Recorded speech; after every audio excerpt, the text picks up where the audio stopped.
राजनीति एक ऐसा रंगमंच है जहां पर पक्ष और विपक्ष के बीच में खट्टी नोकझोंक होती रहती है।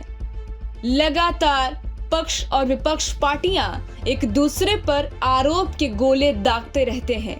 कुछ ऐसा ही हुआ बुधवार को बिहार विधानसभा में, जहां नेता विपक्ष तेजस्वी यादव ने नीतीश की सरकार को सर्कस कह दिया। उन्होंने कहा कि इसमें समन्वय की कमी है और सरकार सांप्रदायिकता के अभिशाप के प्रति उदासीन बनी हुई है। बुधवार को विधानसभा में तेजस्वी यादव के द्वारा राष्ट्रीय स्वयंसेवक संघ की सोच को खतरनाक कहने पर बीजेपी के नेताओं ने हंगामा किया। नौबत ये आ गई कि विधानसभा अध्यक्ष को कुछ मिनट के लिए सदन की कार्यवाही को स्थगित करना पड़ा।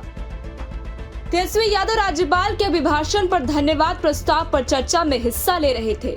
अखबारों की कटिंग को दिखाते हुए उन्होंने जेडीयू और उसके गठबंधन सहयोगी बीजेपी के बीच आपसी मतभेदों को उजागर करने के लिए कुछ अंश पढ़े।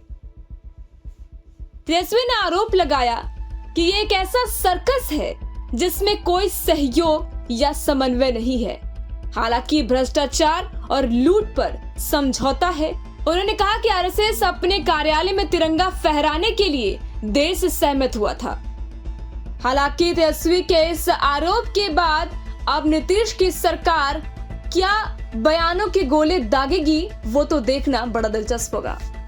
टाइम 8 बिहार के लिए पटना से ब्यूरो रिपोर्ट।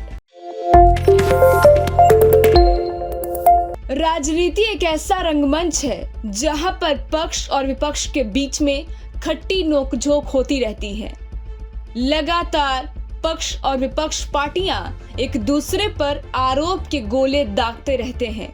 कुछ ऐसा ही हुआ बुधवार को बिहार विधानसभा में, जहां नेता विपक्ष तेजस्वी यादव ने नीतीश की सरकार को सर्कस कह दिया। उन्होंने कहा कि इसमें समन्वय की कमी है और सरकार सांप्रदायिकता के अभिशाप के प्रति उदासीन बनी हुई है। बुधवार को विधानसभा में तेजस्वी यादव के द्वारा राष्ट्रीय स्वयंसेवक संघ की सोच को खतरनाक कहने पर बीजेपी के नेताओं ने हंगामा किया। नौबत ये आ गई कि विधानसभा अध्यक्ष को कुछ मिनट के लिए सदन की कार्यवाही को स्थगित करना पड़ा। तेजस्वी यादव राज्यपाल के अभिभाषण पर धन्यवाद प्रस्ताव पर चर्चा में हिस्सा ले रहे थे। अखबारों की कटिंग को दिखाते हुए उन्होंने जेडीयू और उसके गठबंधन सहयोगी बीजेपी के बीच आपसी मतभेदों को उजागर करने के लिए कुछ अंश पढ़े। तेजस्वी ने आरोप लगाया कि ये एक ऐसा सर्कस है जिसमें कोई सहयोग या समन्वय नहीं है। हालांकि भ्रष्टाचार और लूट पर समझौता है। उन्होंने कहा कि आरएसएस अपने कार्यालय में तिरंगा फहराने के लिए देर से सहमत हुआ था।